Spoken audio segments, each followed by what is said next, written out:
Ito na.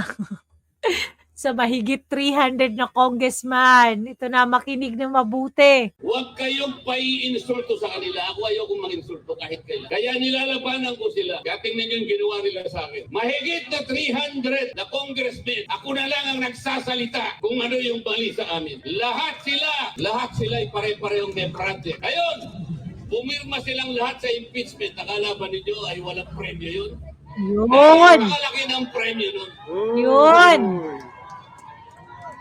Sabi nga, ika nga nila, 150 million reasons ang meron sa kanila, kaya sila pumirma. They have 150 million reasons na pumirma sa impeachment. Oh, si Marcoleta na nagsabi, ha? Nako, talaga naman. Politika ng pera-pera na ang nangyayari sa atin.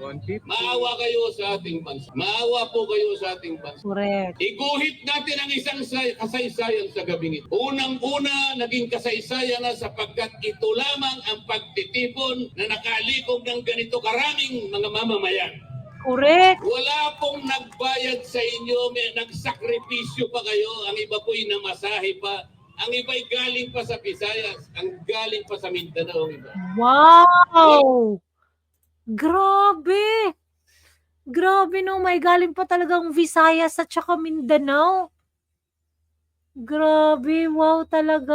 Wala po kaming maibibigay na pera sa inyo. Ngunit ipinakita ninyo ang kahalagahan ng pagtitipon na ito. Salamat po sa suportang iyan at gusto kong samantalahin. Gusto kong ipaintindi at gusto kong bigyan ng emphasis. Magsimula tayo sa araw na ito. Makikita nila at malalaman nila kung sakasakaling ako'y nandun na. Wow! So excited talaga no na manalo to si Marcoleta at saka yung iba pa niyang kasamahan na talagang nasa linya ng PDP laban. Kaya laban po tayo guys. Straight talaga, vote straight. Huwag niyo talagang halu-haluan na kung sino-sino pa dyan. Naniwala kayo sa akin.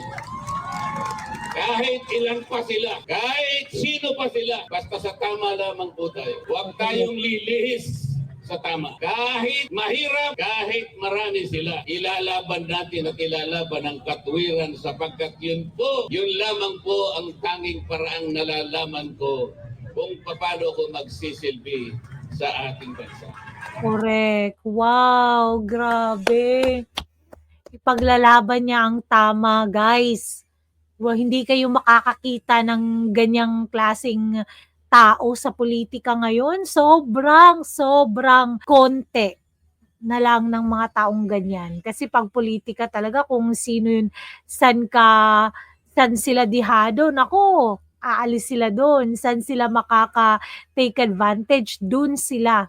Pero si Marcoleta, nako, kung saan yung tama, doon talaga siya. Bago po ako magtapos, gusto kong pag-isipan ninyo. Kilala ninyo ngayon kung sino yung nasa Senado. Kilala nyo rin kung sino-sino ang lalapit sa inyo. Mga ilang araw pa ang darating. Huwag kayong mainip at darating sila sa inyo. Maniniklood sila sa inyo. Hihingi ng tulong sa inyo. Gusto kong sabihin ay humanda kayo. Limiin ninyo. Tandaan po ninyo yung sinasabi ko. Kapag inabot nila yung pera na yon, yon ang katibayan, yun ang simula ng pag-iinsulto sa inyo. Reborn. Let's finish the fight. Kunin nyo, pero kalimutan nyo na yung mukha ng tao na yan. Oo, syempre tatanggapin talaga no kasi pera yan total binigay naman nila yan, pero nako, kalimutan nyo yung mga mukha nun. Kalimutan nyo yung mga pangalan nun. Huwag kayong magpadalaga sa perang yun. Para sa ganun po ay magkaroon ng pagbabago ang ating Senado. Hindi man lahat makapaglagay tayo doon kahit isa lang. Kahit isa lang. Kailangan po yung bumoto ng 12. Magpapagod pa kayo. Isa lang ang kailangan nyo. Kaya guys, vote straight talaga tayo guys. Lahat ng nasa linya nila, vote straight tayo guys. Kasi para talaga matigil na yung impeachment na yan eh. O kung titignan mo ang Senado ngayon dahil iba-ibang sangkap, iba-ibang sahog sila. Anong klaseng luto ang Senado ngayon? Hindi nyo malaman kung anong klaseng luto. Kapag ang niluto ninyo hindi nyo maintindihan, napakahirap pong kainin.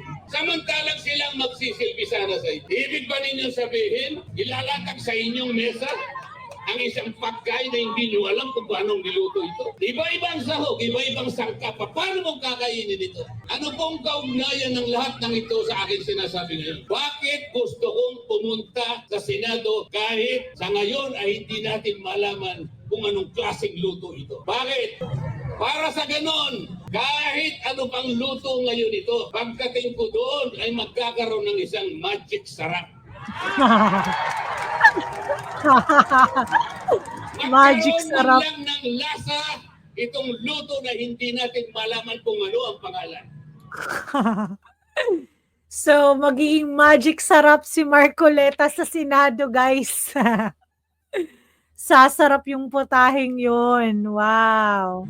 At baka doon ay magsimula. Sapagat nagkaroon kahit anong klasa, may lasa. At mula sa lasa na yan, mga kababayan, magsisimula ang pag-asa. Wow. nang dahil sa lasang yon, magkakaroon ng pag-asa. Galing ah. Mga kababayan, huwag nating kalimutan ang gabing ito. Kagaya ng sinabi ko sa inyo kanina, gagawa tayo ng isang kasaysayan. Kung kinakailangan, gumawa tayo ng kontrata ngayong gabi. Payag ba kayo na sa gabing ito ay simulan natin kung paano natin babaguhin ang tadhana ng ating bansa? Correct. Magsisimula po tayo sa isang tao lamang. Pwede na po yun. Basta kailangan lang magkaroon ng magic sarap. Tama po?